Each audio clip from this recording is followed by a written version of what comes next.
Radhe Krishna Radhe, Jai Radhe Krishna Radhe, Radhe Krishna Radhe Krishna Radhe Krishna Radhe,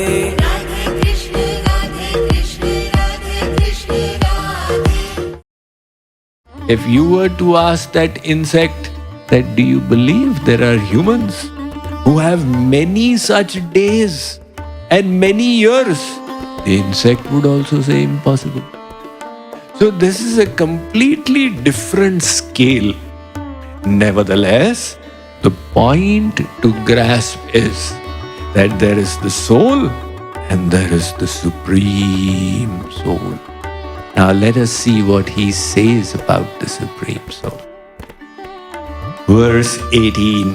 Yasmat ksharamati-toham Yasmat charamati-tosmam Aksharadapi chottamaha Aksharadapi chottamaha Atosmi loke vede cha Atosmi loke vede cha Prathita Purushottamaha.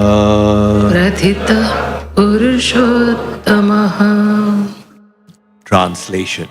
I am transcendental to the perishable world of matter and even to the imperishable soul.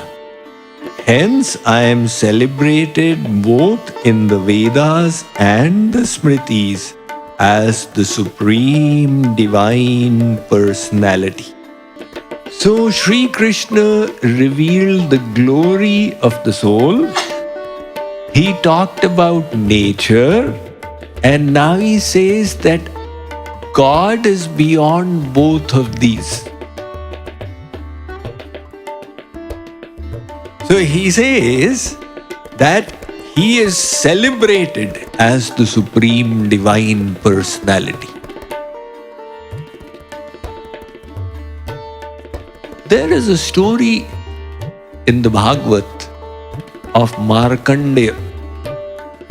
Mrikandu Rishi did not have a child, and he prayed to the Lord to be blessed with a progeny. And God finally relented and said, all right, you will have a child. You can choose whether you want one who is with a dull intellect but a long life, or an intelligent child having a short life. Mrikandu said, I choose the latter. Markandeya was born. Now Markandeya was a brilliant child, but the parents knew that he is going to have a very short life. So they taught him devotion to Lord Shiv. And finally, when he became 16 years old, Yamaraj came to get him. Markandeya grabbed the shivling tightly and sat down there. The Yamaraj threw the noose around him, and it went around the shivling as well. And when he yanked, the shivling broke. So Shankarji manifested out there, and he scolded Yamaraj and blessed Markandeya with long life.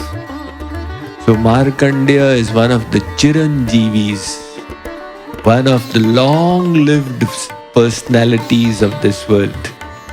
That Markandeya's story is very interesting. He once asked Sri Krishna, I wish to experience your Maya. Sri Krishna did not respond. But a little time went by and it started raining. And then the rain increased and increased until there was a complete flood. And Markandeya was under this ocean and he was moving from place to place, completely lost his bearings. He was feeling so tormented until all of a sudden he came to an island. After 3 days of such floating around, and there he saw a tree. On the branch of the tree, Balakrishna was sitting. So this is the famous shlok. Sri Krishna was sucking the thumb of his foot. So his foot thumb was in his mouth and he was looking so enchanting. That is why the famous verse Kararavindena Padaravindam Mukharavinde Viniveshayantam Vatasya Pattasya Puteshayanam Balam Mukundam Manasa Smarami. Sri Krishna, he sucks the foot of his thumb at the end of creation that all the devotees keep worshipping my feet. What is the nectar that emanates from there? Let me also relish it. Sri Krishna seemed to be beckoning Markandeya with his eyes. Markandeya was enchanted and started walking to Sri Krishna. And then Sri Krishna opened his mouth and swallowed Markandeya inside. And inside Markandeya saw infinite universes and he saw himself as well. And then Sri Krishna manifested him out. And the whole scene disappeared and became normal. The Markandeya realized his prayer, "Oh God, please show me your Maya," was fulfilled. He experienced this raw nature of the material energy. The Sri Krishna is beyond Maya and beyond the souls. He is the supreme controller. Sometimes the Nirakarvadis raise this question: Sri Krishna is not the supreme. There is a light beyond him which is the supreme. But in the Bhagavad Gita, he is using first person singular. He says, I am celebrated as the supreme divine personality. See, God has got different aspects to his personality. One of his aspects is the light. One of his aspects is the personality. Both of these are manifestations of the Supreme. We cannot limit him. So he says that he is the Supreme.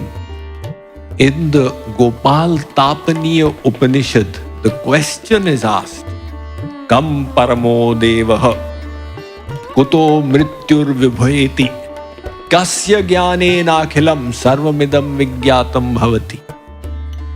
Who is the Supreme Dev? From whom does even death fear? And knowing whom will you know everything that is to be known? And the Upanishad answers, Krishno havai paramam deivatam govindan mrityum vibheti gopi janavallabha jnanena akhilam tajgyatam sarvamidam vigyatam bhavati. Behind this whole world is that Supreme. If you know him, you will know everything. One little child was having his summer break and was creating a ruckus at home, which was troubling his father a lot. He was at the end of his nerves, so he realized that my child has got so much of energy and nothing to do. I need to create some engagement for him. So the father, he was reading the Economic Times magazine, and it had a map of the world with the 7 oceans and 7 continents. The father had a brilliant idea. He tore off that cover, back cover of the Economic Times with the map on it. And he said, my child, look at this carefully and memorize the map. When you have done it, I will cut it into many parts and mix them up. And your job will be to put the parts back and recreate the map. The child looked at it He said, Papa, I've memorized it. Father said, so quickly? He said, yes, check me out. The father made the pieces, jumbled them and gave them to him. And then he reconstructed the map and said, look. Father said, brilliant. How did you do it so easily? He said, Papa, when you gave me this map, I just flipped the page. And on the other side was the advertisement, some advertisement with the picture of a man. So I just remembered that man. And when you mixed up the pieces and gave them to me, I made the picture of the man and then turned it around. So if you have the man right, you have the whole map right. Likewise, you can try and know everything that is in creation, or you try and know that one, and you will know everything that is to be known. So the person who is Sarvavit is the one who knows God. Let's move on.